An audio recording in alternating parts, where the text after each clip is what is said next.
بسم اللہ الرحمن الرحیم۔ السلام علیکم، آپ دیکھ رہے ہیں الف نیوز اور میں ہوں آپ کے ساتھ ماجد علی۔ شامل کرتے ہیں آج کی ہیڈ لائن۔ بھارت کے جنگی جنون کا جواب دینا ضروری ہو گیا، پاکستان نے مزید لڑاکا طیارے حاصل کرنے کا عندیہ دے دیا۔ پاکستان FATF کی گرے لسٹ سے نکلے گا یا نہیں، اہم فیصلہ آج متوقع۔ Chairman joint chief of staff committee general Nadeem Raza کی UAE کے تینوں مسلح افواج کے سربراہان سے ملاقاتیں۔ افغان حکومت اور امریکہ دوحہ معاہدے پر عمل نہیں کر رہے، طالبان کا الزام۔ جنوبی کوریا کا ایران کے منجمد مالی اثاثے جاری کرنے پر آمادگی کا اظہار۔ مصر روس سے لڑاکا طیارے نہ خریدے، امریکی وزیر خارجہ نے مصر کو خبردار کر دیا۔ امریکہ اندرونی معاملات میں دخل اندازی نہ کرے تو تعلقات بہتر ہو سکتے ہیں، چین کا نیا بیان سامنے آ گیا۔ ویکسین پاسپورٹ کے معاملے پر برطانوی وزیر اعظم بورس جانسن نے نظر ثانی کا اعلان کر دیا۔ NCOC نے انڈور شادیوں اور سینما گھر کھولنے کی اجازت کے ساتھ ساتھ شائقین کرکٹ کی تعداد 50% کرنے کا اعلان کر دیا۔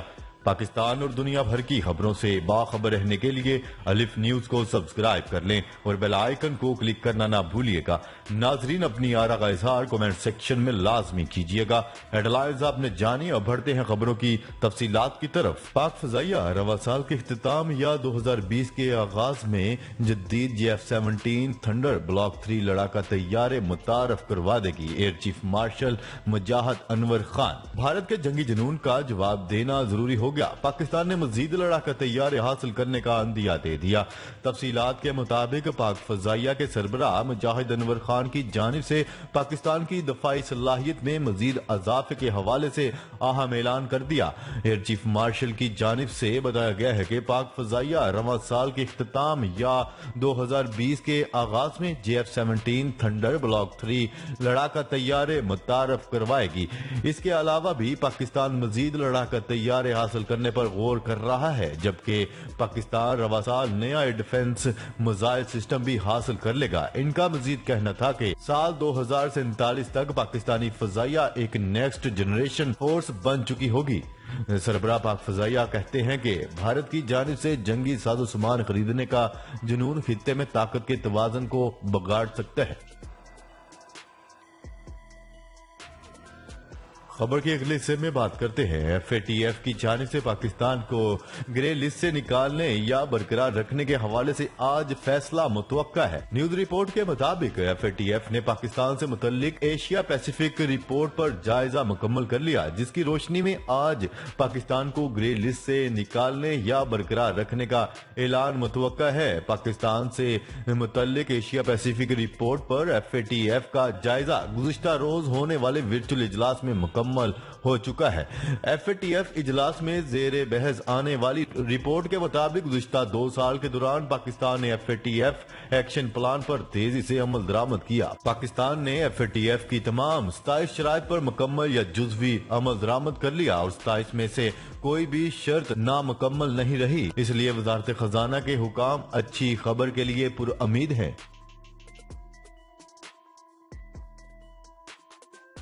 خبر کے اگلے حصے میں بات کرتے ہیں۔ Chairman joint chief of staff committee general Nadeem Raza نے متحدہ عرب امارات کی مسلح افواج کے chief of staff lieutenant general Hamad Mohammed سے اہم ملاقات کی۔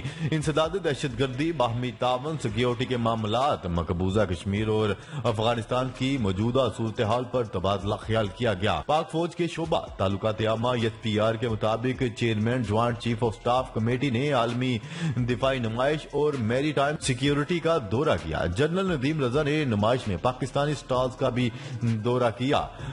ISPR کے مطابق chairman joint chief of staff committee نے UAE کے تینوں مسلح افواج کے سربراہان سے علیحدہ ملاقاتیں کی۔ ملاقاتوں میں انسداد دہشت گردی، باہمی تعاون اور سیکیورٹی صورتحال پر تفصیلی تبادلہ خیال کیا گیا۔ ملاقاتوں میں کشمیر اور افغانستان کی صورتحال پر بھی جائزہ لیا گیا۔ ISPR کے مطابق chairman joint chief of staff committee general Nadeem Raza اپنے 2 روزہ دورے پر متحدہ عرب امارات میں ہیں۔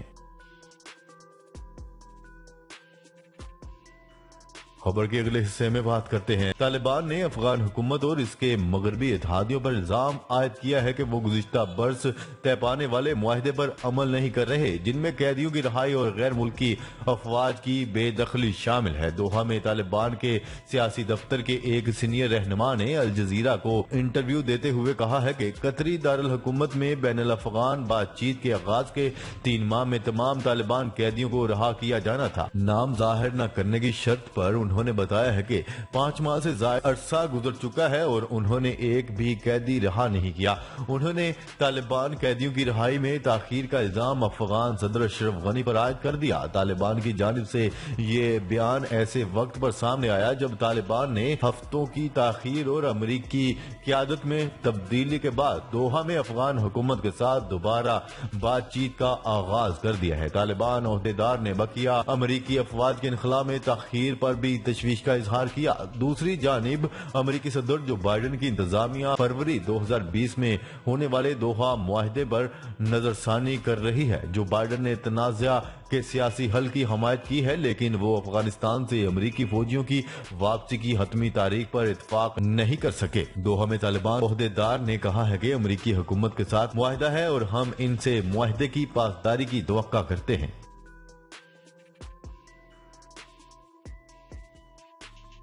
خبر کے اگلے حصے میں بات کرتے ہیں۔ جنوبی کوریا نے اپنے بینکوں میں منجمد کیے گئے ایران کے اربوں ڈالر میں سے ایک حصہ جاری کرنے پر آمادگی ظاہر کر دی۔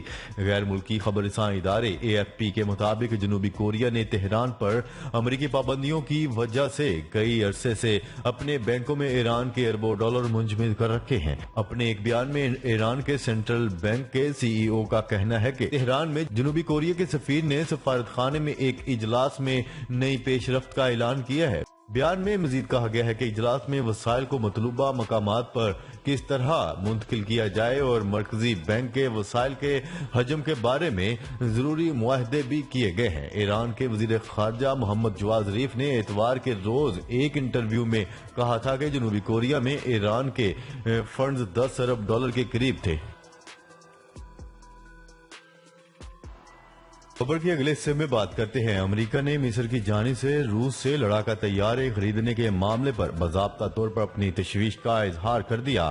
العربیہ TV کے مطابق امریکی وزیر خارجہ اینتھونی بلنکن نے مصری ہم منصب سے ٹیلی فون پر گفتگو کی اور انہیں روس سے لڑاکا طیارے خریدنے کے معاملے پر اپنی تشویش سے آگاہ کیا۔ اینتھونی بلنکن کا کہنا ہے کہ امریکہ اور مصر کے درمیان مضبوط تصویراتی شراکت داری کی اہمیت پر بھی روشنی ڈالی ہے۔ بالمخصوص انہوں نے سیکیورٹی اور انسداد دہشت گردی کی کارروائیوں میں تعاون سمیت علاقائی امور کے بارے میں تبادلہ خیال کیا ہے۔ امریکی محکمہ خارجہ کے ترجمان نے اپنے ایک بیان میں کہا ہے کہ وزیر خارجہ نے انسانی حقوق کے بارے میں اپنی تشویش کا اظہار کیا ہے، جو امریکہ اور مصر کے دو طرفہ تعلقات میں مرکزی حیثیت رکھتے ہیں۔ انہوں نے مصر کے روس سے Su-35 سخوئی لڑاکا طیارے خریدنے پر بھی تشویش کا اظہار کیا۔ خبر کے اگلے حصے میں بات کرتے ہیں۔ چین نے امریکہ سے کہا ہے کہ وہ ان کے ملک کے اندرونی معاملات میں دخل اندازی نہ کرے تو تعلقات بہتر ہو سکتے ہیں۔ دارالحکومت بیجنگ میں خطاب کرتے ہوئے چینی وزیر خارجہ کا کہنا ہے کہ جو بائیڈن انتظامیہ کے ساتھ تعمیری مذاکرات کے لیے تیار ہے۔ واشنگٹن کو چاہیے کہ وہ ہانگ کانگ، سنکیانگ اور تائیوان جیسے حساس امور سمیت اندرونی معاملات میں مداخلت سے باز رہے۔ انہوں نے تجارتی پابندیاں ہٹانے اور لوگوں سے رابطے بحال کرنے پر بھی زور دیا۔ خبر کے اگلے حصے میں بات کرتے ہیں۔ ویکسین پاسپورٹ کے معاملے پر برطانوی وزیر اعظم بورس جانسن نے نظر ثانی کا اعلان کر دیا۔ تفصیلات کے مطابق برطانوی وزیر اعظم بورس جانسن نے کہا ہے کہ ویکسین پاسپورٹ کا معاملہ انتہائی پیچیدہ ہے، تاہم اس پر نظر ثانی کریں گے۔ بورس جانسن نے مغربی لندن کے اسکولوں کے دورے پر گفتگو کے دوران کہا ہے کہ کیبنٹ آفس منسٹر مائیکل گوو نظر ثانی کے معاملے کی سربراہی کریں گے۔ وزیر اعظم بورس جانسن کا کہنا تھا کہ کسی شخص کے کووڈ سٹیٹس کو ثابت کرنے کے لیے ویکسین پاسپورٹ یا سرٹیفکیٹ کے استعمال میں گہرے اور پیچیدہ مسائل ہیں۔ انہوں نے کہا ہے کہ 21 جون سے لاک ڈاؤن پابندیاں ختم کرنے سے متعلق انتہائی پر امید ہوں، تاہم پابندیاں ختم کرنے کی گارنٹی دینا ممکن نہیں۔ عوام کو اب بھی محتاط رہنا ہوگا۔